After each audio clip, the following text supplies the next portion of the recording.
Une résurrection pour le public du théâtre de l'Archevêché et un défi monumental relevé par le maestro Raphaël Pichot. Ce soir, Samson apparaît enfin, près de 3 siècles après sa création. La tragédie lyrique, composée par Jean-Philippe Rameau en 1733 sur un livret de Voltaire, ne s'était jamais jouée. Quelques semaines avant la création, l'opéra ne pourra pas voir le jour. Et pourtant, dans les correspondances qu'il nous reste entre Rameau et Voltaire, on comprend que cette censure a été une telle frustration que le compositeur Rameau va réutiliser la majeure partie de la musique dans d'autres œuvres ultérieures.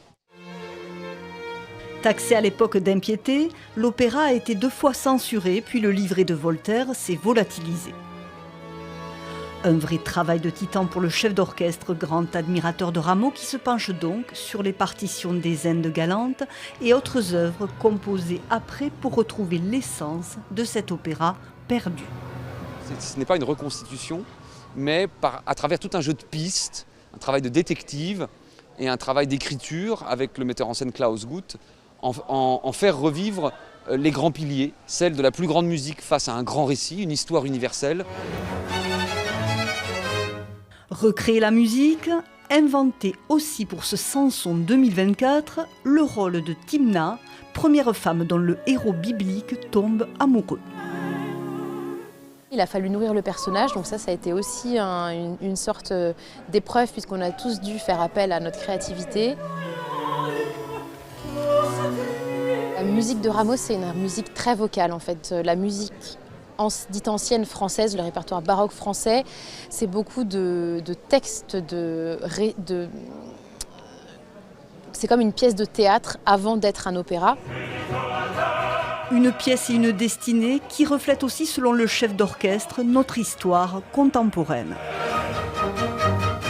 Je crois que dans toutes les questions que soulève la destinée de ce Samson, il y a beaucoup de choses qui résonnent aujourd'hui.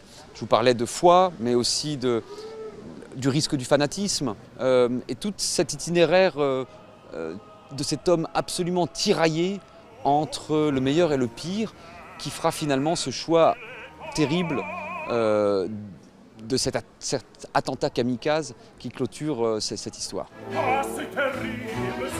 Une note finale révolutionnaire pour l'époque du XVIIIe siècle qui clôturait ces opéras de fin heureuse. Le début en tout cas d'une nouvelle aventure pour cette création mondiale que le public du Festival international d'art lyrique pourra savourer jusqu'au 18 juillet.